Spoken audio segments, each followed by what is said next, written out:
Hello and welcome to P Ms classes.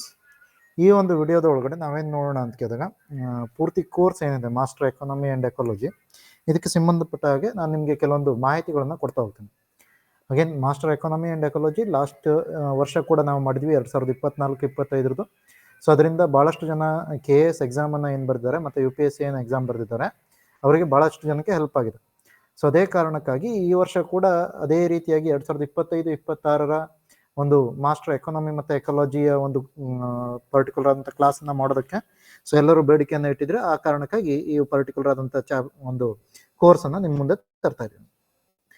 So ಈ ಕೋರ್ಸನ್ನು ನಾವು ಹೇಳೋದಕ್ಕೆ ಹೋದರೆ, ಈ ಕೋರ್ಸ್ ಯಾವ ಥರ ಕವರ್ ಆಗುತ್ತೆ ಅಥವಾ ಏನೇನನ್ನ ಕವರ್ ಮಾಡ್ತೀವಿ ಈ ಕೋರ್ಸಲ್ಲಿ, ಏನೇನು ಅಡ್ವಾಂಟೇಜಸ್ ಇರುತ್ತೆ ಇದನ್ನು ಹೇಳೋದಕ್ಕೆ ಟ್ರೈ ಮಾಡ್ತೀನಿ. ಓಕೆ, ಸೊ ಮೊದಲನೇದಾಗಿ ಈ ಕೋರ್ಸ್ನ ಒಳಗಡೆ ಏನೇನನ್ನು ಕವರ್ ಆಗುತ್ತೆ, ಯಾವ್ಯಾವ ಸಬ್ಜೆಕ್ಟ್ ಕವರ್ ಆಗುತ್ತೆ ಅನ್ನೋದನ್ನು ಮೊದಲು ನೋಡ್ತಾವೆ. ಸೊ ಏನು ಹೆಸರು ಹೇಳ್ತಿದೆ, ಕೋರ್ಸ್ನಾಗ ಹೆಸರು ಹೇಳ್ತಿದೆ, 2 ಸಬ್ಜೆಕ್ಟ್ ಕವರ್ ಆಗುತ್ತೆ. ಒಂದು ಎಕಾನಮಿ ಕವರ್ ಆಗುತ್ತೆ, ಸೊ ಒಂದು ಎಕಾನಮಿ ಕವರ್ ಆಗುತ್ತೆ.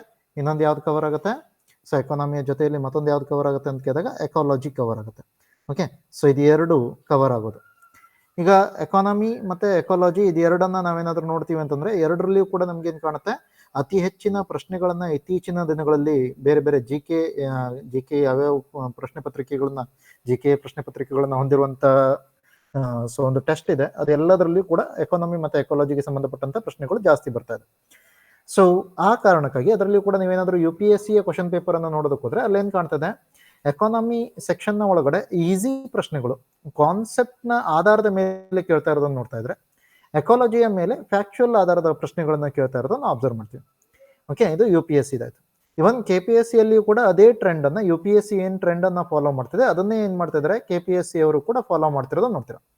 ಆದರೆ ಡಿಫರೆನ್ಸ್ ಏನು KPSC ಮತ್ತು UPSCಯ ಪ್ರಶ್ನೆ ಪತ್ರಿಕೆಗಳನ್ನು ನೋಡಿದಾಗ ಅಂತ ಕೇಳಿದಾಗ, UPSCಯ ಪ್ರಶ್ನೆ ಪತ್ರಿಕೆಗಳಲ್ಲಿ ಸ್ಟೇಟ್ಮೆಂಟ್ ಆಧಾರ ಅಥವಾ ಈ ವಾಕ್ಯಗಳನ್ನು ಇಟ್ಕೊಂಡಿರುವಂಥ ಪ್ರಶ್ನೆಗಳು ಬರುತ್ತಲ್ವ, 1 ಮಾತ್ರ ಸರಿ, 2 ಮಾತ್ರ ಸರಿ, 1 ಜೋಡಿ ಮಾತ್ರ ಸರಿ, ಈ ಥರದ್ದೆಲ್ಲ ಬರುತ್ತಲ್ವ. ಇದನ್ನ ಕೇಳಿದಾಗ ನಾರ್ಮಲ್ ಆಗಿ ಅವ್ರೇನು ಅಂತಾರೆ, ಲಾಜಿಕಲ್ ಆಗಿರುವಂಥ ಪ್ರಶ್ನೆಗಳನ್ನ ಕೇಳ್ತಾರೆ. ಸೊ ಯಾವುದೇ ಕಾರಣಕ್ಕೂ ಫ್ಯಾಕ್ಚುಯಲ್ ಆದಂಥ ಪ್ರಶ್ನೆಗಳನ್ನ ಜಾಸ್ತಿಯಾಗಿ ಕೇಳಲ್ಲ. ಆದರೆ KPSCಯ ಒಳಗಡೆ ಏನಾಗುತ್ತೆ, ಅಲ್ಲಿ ಫ್ಯಾಕ್ಚುಯಲ್ ಆದಂಥ ಪ್ರಶ್ನೆಗಳು ಬರ್ತಾ ಹೋಗುತ್ತೆ. For example Karnataka economic survey, Karnataka budget ಆಗಿರ್ಬೋದು, ಸೊ ಇವುಗಳಿಂದ ಹೆಚ್ಚಾಗಿ ಆ ಥರದ ಪ್ರಶ್ನೆಗಳನ್ನ ಕೇಳ್ತಾರೆ ಫ್ಯಾಕ್ಚುಯಲ್ ಆಧಾರದ ಮೇಲೆ. ಓಕೆ, ಸೊ ಆ ಥರದನ್ನು ನಾವು 2 ಲಾಸ್ಟ್ ಏನು KS ಪ್ರಿಲಿಮ್ಸ್ ನಡೆದಿತ್ತು, ಒಂದು ಆಗಸ್ಟಲ್ಲಿ ನಡೆದಿರೋದು, ಇನ್ನೊಂದು ಡಿಸೆಂಬರಲ್ಲಿ ನಡೆದಿರೋದು, 2 ಪೇಪರಲ್ಲಿ ಕೂಡ ಆ ಟ್ರೆಂಡನ್ನು ನಾವು ನೋಡಿದ್ದೀವಿ. ಅದರ ಜೊತೆಲಿ ಇತ್ತೀಚೆಗೆ ಏನು ಗ್ರೂಪ್ C ಎಕ್ಸಾಮ್ಗಳನ್ನ ಮಾಡ್ತಾ ಇದ್ದಾರೆ, ಗ್ರೂಪ್ B ಎಕ್ಸಾಮ್ಗಳನ್ನ ಏನು ಕಂಡಕ್ಟ್ ಮಾಡಿದ್ರು, ಸೊ ಅವುಗಳಾಗಿರ್ಬೋದು, ಅಥವಾ ಇವನ್ AC SAD ಪೇಪರ್ ಆಗಿರ್ಬೋದು, ಇವೆಲ್ಲ ಪೇಪರ್ಗಳನ್ನ ನೀವು ನೋಡ್ತಾ ಹೋದ್ರೆ ಇಲ್ಲೆಲ್ಲ ಏನಾಗ್ತಿದೆ, ಎಕಾನಮಿ ಮತ್ತು ಎಕಾಲಜಿಗೆ ಸಂಬಂಧಪಟ್ಟಂಥ ಪ್ರಶ್ನೆಗಳನ್ನ ಹೆಚ್ಚೆಚ್ಚಾಗಿ ಕೇಳ್ತಾ ಇರೋದು ನಾವು ನೋಡ್ತಾ ಇದೀವಿ. ಸೊ ಆ ಕಾರಣಕ್ಕಾಗಿ ನಾವೇನು ಹೇಳ್ತಿದ್ವಿ, ಸೊ ಇವೆರಡೂ ಸಬ್ಜೆಕ್ಟ್ಗಳು ಇಂಪಾರ್ಟೆಂಟು.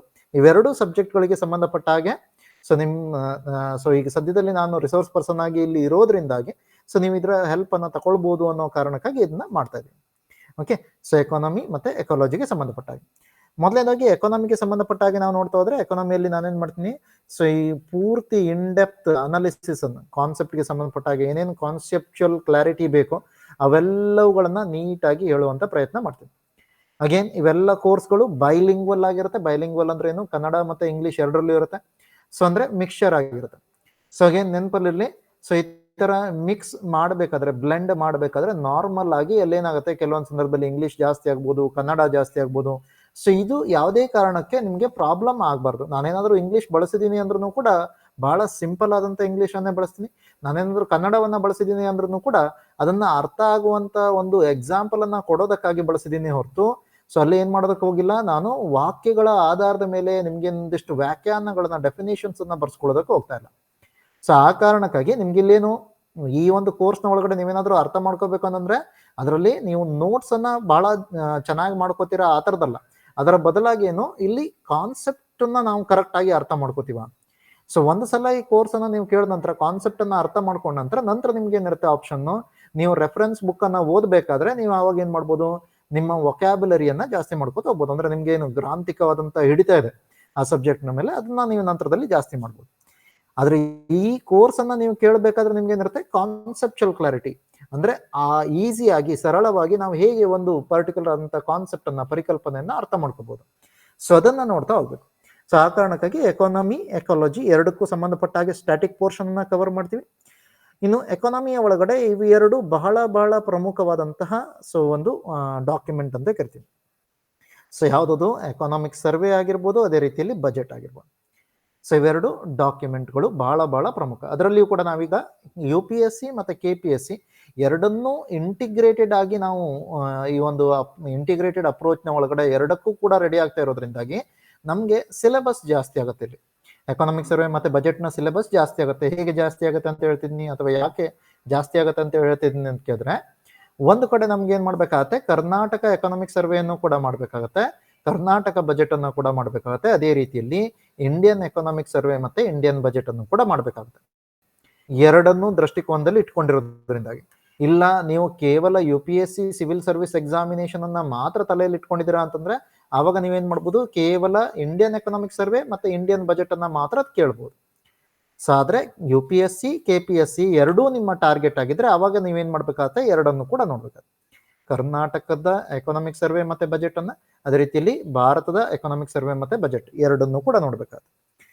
ಇನ್ನು ಎಕಾನಮಿ ಡೈನಮಿಕ್ ಸಬ್ಜೆಕ್ಟ್ ಅಂತ ಹೇಳಿ ನಾವು ಪದೇ ಪದೇ ಹೇಳ್ತೀವಿ. ಡೈನಮಿಕ್ ಸಬ್ಜೆಕ್ಟ್ ಅಂದ್ರೆ ಏನು, ಕರೆಂಟ್ ಅಫೇರ್ಸ್ ಅಲ್ಲಿ ಏನ್ ನಡೀತಾ ಇರುತ್ತೋ ಅದರ ಮೇಲೆನೆ ಹೆಚ್ಚಿನ ಪ್ರಶ್ನೆಗಳನ್ನ ಕೇಳ್ತಾರೆ.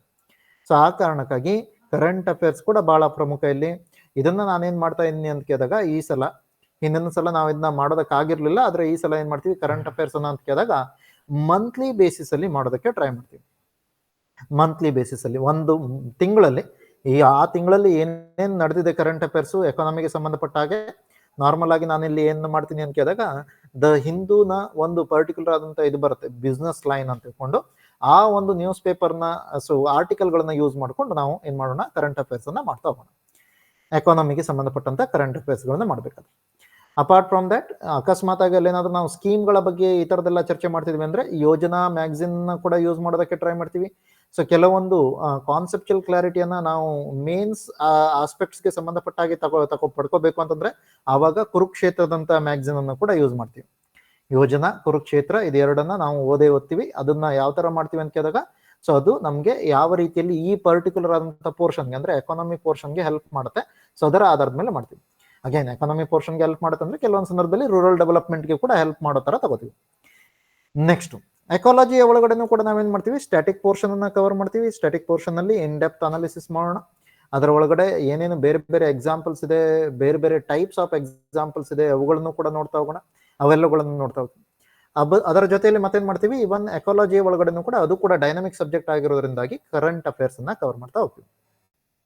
ಸೈಕಾಲಜಿಗೆ ಸಂಬಂಧಪಟ್ಟಂತ ಕರೆಂಟ್ ಅಫೇರ್ಸ್ ಅದರಲ್ಲಿ ಏನಿರ್ಬೋದು, ಸ್ಪೀಸೀಸ್ ಇನ್ ನ್ಯೂಸ್ ಇರ್ಬೋದು, ಅಥವಾ ನ್ಯಾಷನಲ್ ಪಾರ್ಕ್ ಆರ್ ವೈಲ್ಡ್ ಲೈಫ್ ಸ್ಯಾಂಕ್ಚುರೀಸ್ ಇನ್ ನ್ಯೂಸ್ ಆಗಿರ್ಬೋದು, ಅಂದ್ರೆ ವನ್ಯಜೀವಿ ಧಾಮಗಳು, ರಾಷ್ಟ್ರೀಯ ಉದ್ಯಾನವನಗಳು, ಸೊ ಇತ್ಯಾದಿ ಇವೆಲ್ಲವುಗಳನ್ನ ನಾವೇನ್ ಮಾಡ್ತೀವಿ, ಕರೆಂಟ್ ಅಫೇರ್ಸ್ ನ ಒಳಗಡೆ, ಎಕಾಲಜಿ ಕರೆಂಟ್ ಅಫೇರ್ಸ್ ನ ಒಳಗಡೆ ಕವರ್ ಮಾಡ್ತೀವಿ. ಸೊ ಇದೆಲ್ಲದರ ಜೊತೆಯಲ್ಲಿ ಎಕಾನಮಿ ಸ್ಟ್ಯಾಟಿಕ್ ಪೋರ್ಷನ್ ಆಗಿರ್ಬೋದು, ಎಕಾಲಜಿ ಸ್ಟ್ಯಾಟಿಕ್ ಪೋರ್ಷನ್ ಆಗಿರ್ಬೋದು, ಅಥವಾ ಉಳಿದಂತ ಏನು ಡೈನಮಿಕ್ ಡಾಕ್ಯುಮೆಂಟ್ಗಳಿದಾವೆ ಇವೆಲ್ಲವುಗಳ ಒಳಗಡೆನೂ ಕೂಡ ಪ್ರತಿ ಟಾಪಿಕ್ಗೆ ಸಂಬಂಧಪಟ್ಟ ಹಾಗೆ ಮಲ್ಟಿಪಲ್ ಚಾಯ್ಸ್ ಕ್ವಶನ್ಸ್ಗಳನ್ನು ಕೂಡ ಸಾಲ್ವ್ ಮಾಡ್ತಾ ಹೋಗೋಣ. ಸೊ ಈ ತರ ಮಲ್ಟಿಪಲ್ ಚಾಯ್ಸ್ ಕ್ವಶನ್ಸ್ಗಳನ್ನ ನಾವು ಟಾಪಿಕ್ ಅನ್ನ ಎಂಡ್ ಮಾಡ್ತಾ ಹೋದಾಗೆ ನಾವೇನಾದ್ರೂ ಕ್ಯಾಲ್ಕುಲೇಷನ್ ಅವುಗಳನ್ನ ಸಾಲ್ವ್ ಮಾಡ್ತಾ ಹೋದ್ವಿ ಅಂತಂದ್ರೆ, ಓಕೆ, ಕ್ಯಾಲ್ಕುಲೇಷನ್ ಎಲ್ಲ ಸಾಲ್ವ್ ಮಾಡ್ತಾ ಹೋದ್ವಿ ಅಂತಂದ್ರೆ ಟಾಪಿಕ್ ಮುಗಿತಾ ಇದ್ದಾಗ ಅವಾಗ ನಮ್ಗೆ ಏನಾಗುತ್ತೆ, ಒಂದು ಐಡಿಯಾ ಬರುತ್ತೆ. ಓಕೆ, ಏನೇನ್ ಪ್ರಶ್ನೆಗಳನ್ನ ಕೇಳಿದ್ದಾರೆ, ನಾನು ಈ ಟಾಪಿಕ್ ಅನ್ನ ಯಾವ ರೀತಿ ಅರ್ಥ ಮಾಡ್ಕೊಂಡಿದ್ದೀನಿ ಮತ್ತೆ ಯಾವ ರೀತಿ ಅರ್ಥ ಮಾಡ್ಕೋಬೇಕು. ಸೊ ಸಪೋಸ್ ನಾನು ಈ ತರ ಒಂದು ತಪ್ಪಾದ ಪರಿಕಲ್ಪನೆಯನ್ನ ಅಥವಾ ತಪ್ಪಾದ ರೀತಿಯಲ್ಲಿ ಅರ್ಥ ಮಾಡ್ಕೊಂಡಿದ್ದೀನಿ ಅಂದ್ರೆ, ಪ್ರಶ್ನೆ ಈ ತರ ಕೇಳಿದರೆ ಇದಕ್ಕೆ ಸರಿಯಾದಂತ ಉತ್ತರ ಇದಿತ್ತು, ಹಾಗಾದ್ರೆ ನಾನು ತಿಳ್ಕೊಂಡಿರುವಂತ ಪರಿಕಲ್ಪನೆಯಲ್ಲಿ ನಾನೇನ್ ತಪ್ಪು ಗ್ರಹಿಕೆ ಮಾಡ್ಕೊಂಡಿದ್ದೀನಿ, ಅದರ ಆಧಾರದ ಮೇಲೆ ಏನು ಬದಲಾವಣೆ ಮಾಡ್ಬೋದು. ಸೊ ಇತ್ಯಾದಿಗಳನ್ನೆಲ್ಲ ನಾವೇನ್ ಮಾಡ್ತೀವಿ, ಇದರ ಒಳಗಡೆ ಚರ್ಚೆ ಮಾಡ್ತೀವಿ. ಈ ಒಂದು ಪರ್ಟಿಕ್ಯುಲರ್ ಆದಂತ ಚಾಪ್ಟರ್ನ ಒಳಗಡೆ ನಾವು ನೋಡ್ತೀವಿ. ಇನ್ ನೆಕ್ಸ್ಟ್, ಯಾರು ಈ ಪರ್ಟಿಕ್ಯುಲರ್ ಆದಂತ ಕೋರ್ಸ್ ಅನ್ನ ಪರ್ಚೇಸ್ ಮಾಡ್ಬೋದು, ಟಾರ್ಗೆಟ್ ಆಡಿಯನ್ಸ್ ಯಾರಿಗೆ ಸಂಬಂಧಪಟ್ಟಾಗ ಅಥವಾ ಯಾರಿಗೆ ಇದು ಬಹಳ ಬೆನಿಫಿಷಿಯರಿ ಆಗುತ್ತೆ. ಸೊ ಮೊದಲನೇದಾಗಿ UPSC ಸಿವಿಲ್ ಸರ್ವಿಸ್ ಎಕ್ಸಾಮಿನೇಷನ್ ನ aspirants.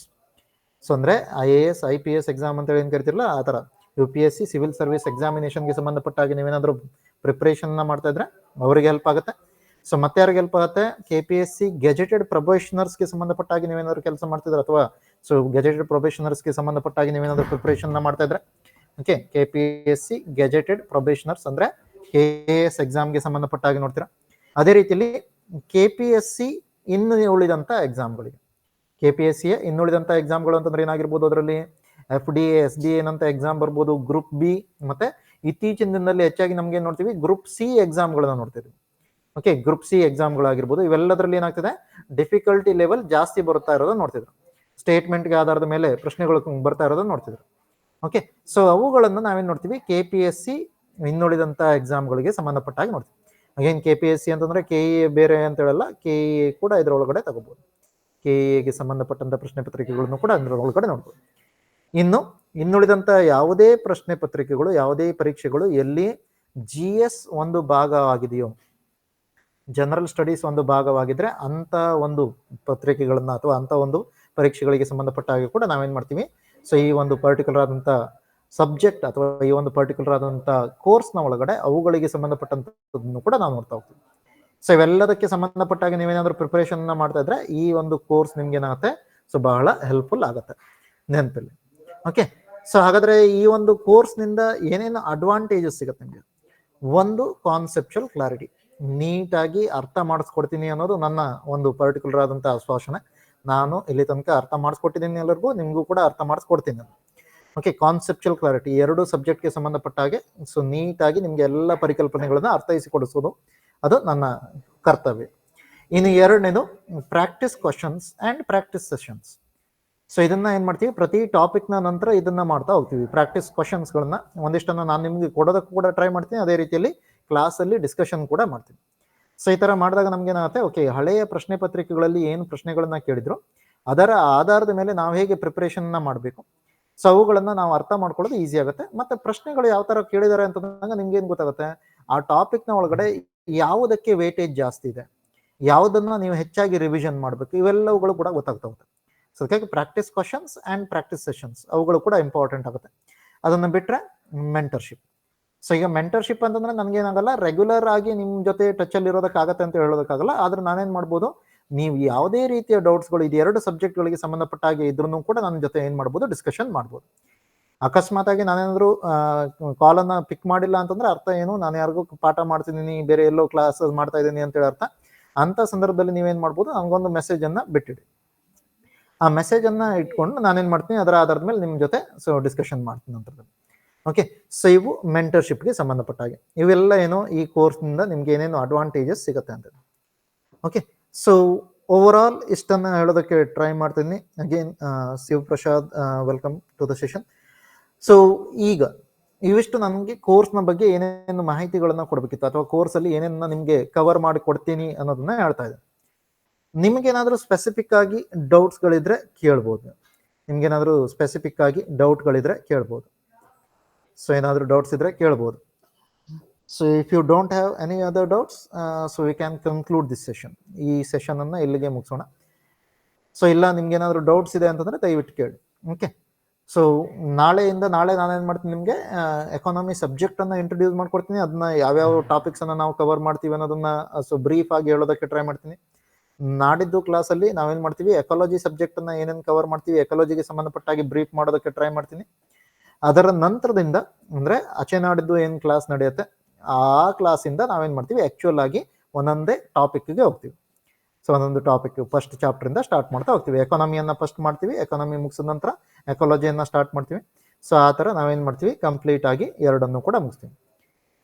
So most probably course duration ನಾನು ಪ್ಲಾನ್ ಮಾಡಿರೋ ಪ್ರಕಾರ ನಮ್ಗೆ ಏನಿದೆ ಅಂತ ಕೇಳಿದಾಗ 1.5 ತಿಂಗಳಿದೆ. 1.5 ತಿಂಗಳ ತನಕ ಎಲ್ಲ ಕ್ಲಾಸನ್ನು ನಾನು ಕಂಪ್ಲೀಟ್ ಮಾಡ್ತೀನಿ ಅಂತ ಹೇಳ್ಕೊಂಡು. ಸೊ ಅಕಸ್ಮಾತ್ ಕೆಲವೊಂದು ಸಂದರ್ಭದಲ್ಲಿ ಏನಾದರೂ ಬೇರೆ ಟೆಕ್ನಿಕಲ್ ಇಶ್ಯೂಸ್ ಇಂದ ಆಗಿರ್ಬೋದು ಅಥವಾ ಬೇರೆ ಏನಾದರೂ ಕಾನ್ಸರ್ನ್ಸ್ ಇಂದ ಆಗಿರ್ಬೋದು, ಆ ಥರ ಏನಾದರೂ ಕ್ಲಾಸ್ಗಳನ್ನ ರೀಶೆಡ್ಯೂಲ್ ಮಾಡುವಂಥ ಅವಶ್ಯಕತೆ ಬಂತಂದ್ರೆ ನಾನು ನಿಮಗೆ ಅದನ್ನ ಮೊದಲೇ ತಿಳಿಸ್ತೀನಿ. 1 ದಿನ ಮುಂಚಿತವಾಗಿ ತಿಳಿಸೋದಕ್ಕೆ ಟ್ರೈ ಮಾಡ್ತೀನಿ. ಓಕೆ, ಸೊ ಆ ಕಾರಣಕ್ಕಾಗಿ ಇಲ್ಲ ನಿಮಗೆ ಸ್ವಲ್ಪ ಲೇಟಾಗಿ ಮೆಸೇಜ್ ಬರ್ತಾ ಇದೆ ಅಂತ ಸಂದರ್ಭದಲ್ಲಿ ನೀವು ಅಥವಾ ನೀವೇನೋ ಬೇರೆ ಕೆಲಸದಲ್ಲಿ ಬ್ಯುಸಿ ಆಗಿದ್ರೆ ನಿಮ್ಗೆ ಅಟೆಂಡ್ ಆಗೋದಕ್ಕಾಗಲ್ಲ ಅಂತಂದ್ರೆ ಅವಾಗ ನಿಮ್ಗೆ ರೆಕಾರ್ಡೆಡ್ ವರ್ಷನ್ ಸಿಗುತ್ತೆ ಇದ್ರದ್ದು. ಸೊ ರೆಕಾರ್ಡೆಡ್ ವರ್ಷನ್ ಕೂಡ ಸಿಗುತ್ತೆ. ಆ ಕಾರಣಕ್ಕಾಗಿ ಯಾವುದೇ ರೀತಿಯಲ್ಲಿ ನೀವು ಅಂಜಿಕೆ ಪಟ್ಕೊಳ್ಳೋದು ಬೇಡ. ಹಾಗೆ ನೆನಪಲ್ಲಿ ಈ ಕೋರ್ಸ್ ಮುಗಿಯೋ ತನಕ ಕೂಡ ನೀವು ಹೇಗಿರ್ಬೇಕು ಅಂತ ಕೇಳಿದಾಗ ನೀವು ಫ್ರಾಂಕ್ ಆಗಿ ನಿಮ್ಗೆ ಏನೇನು ಪ್ರಶ್ನೆಗಳಿದೆಯೋ ಅದನ್ನೆಲ್ಲವನ್ನ ಕೇಳೋ ತರ ಇರಬೇಕು. ಯಾವುದೇ ಕಾರಣಕ್ಕೂ ಮುಚ್ಚುಮರೆ ಮಾಡೋ ಅವಶ್ಯಕತೆ ಇಲ್ಲ. ಓಕೆ, ಸೊ ಫ್ರಾಂಕ್ ಆಗಿ ನಿಮ್ಗೆ ಏನೇನು ಡೌಟ್ಸ್ ಇರುತ್ತೆ ಅದನ್ನೆಲ್ಲ ಕೇಳಿ. ಸೊ ಅದನ್ನೆಲ್ಲ ಕೇಳಿದಾಗ ನಿಮ್ಗೇನಾಗುತ್ತೆ, ಒಂದು ಕ್ಲಾರಿಟಿ ಬರುತ್ತೆ, ನಿಮಗೂ ಕ್ಲಾರಿಟಿ ಬರುತ್ತೆ. ಓಕೆ, ಸೊ ಅಕಸ್ಮಾತ್ ಆಗಿ ನಿಮ್ಮ ಜೊತೆಯಲ್ಲಿ ಉಳಿದಂತ ಸ್ಟೂಡೆಂಟ್ಸ್ ಏನಿದ್ರೆ ಅವ್ರೇನಾದ್ರು ಈ ತರದ ಪ್ರಶ್ನೆಗಳನ್ನ ಅವರು ಕೂಡ ಹೊಂದಿದ್ದು ಅವ್ರಿಗೇನಾದ್ರು ಕೇಳೋದಕ್ಕೆ ಆಗ್ತಾ ಇರಲಿಲ್ಲ ಅಂತಂದ್ರೆ ಅವರು ಕೂಡ ಏನಾಗುತ್ತೆ, ಅದರಿಂದ ಹೆಲ್ಪ್ ಆಗುತ್ತೆ. ಸೊ ಆ ತರ ಮಾಡೋಣ. ಓಕೆನಾ? ಸೊ ಹಾಗಾದರೆ ಇಲ್ಲಿಗೆ ಈ ಒಂದು ಸೆಷನನ್ನು ಕನ್ಕ್ಲೂಡ್ ಮಾಡ್ತೀನಿ. ನೆಕ್ಸ್ಟ್ ಸೆಷನ್ನ ಒಳಗಡೆ ನಾವೇನು ಮಾಡೋಣ, ಸೊ ನೆಕ್ಸ್ಟ್ ಸೆಷನ್ನ ಒಳಗಡೆ ನಾವು ಉಳಿದಂಥ ಟಾಪಿಕ್ಸ್ಗಳನ್ನ ಒನ್ ಬೈ ಒನ್ ಡಿಸ್ಕಷನ್ ಮಾಡ್ತಾ ಹೋಗೋಣ. Okay, thank you for joining. ಮತ್ತೆ ಸಿಗೋಣ ಹಾಗಾದರೆ ನೆಕ್ಸ್ಟ್ ವಿಡಿಯೋದಲ್ಲಿ. ಅಲ್ಲಿ ತನಕ ಎಲ್ಲರೂ ಕೂಡ ಆರಾಮಾಗಿರಿ. Take care, bye and see you.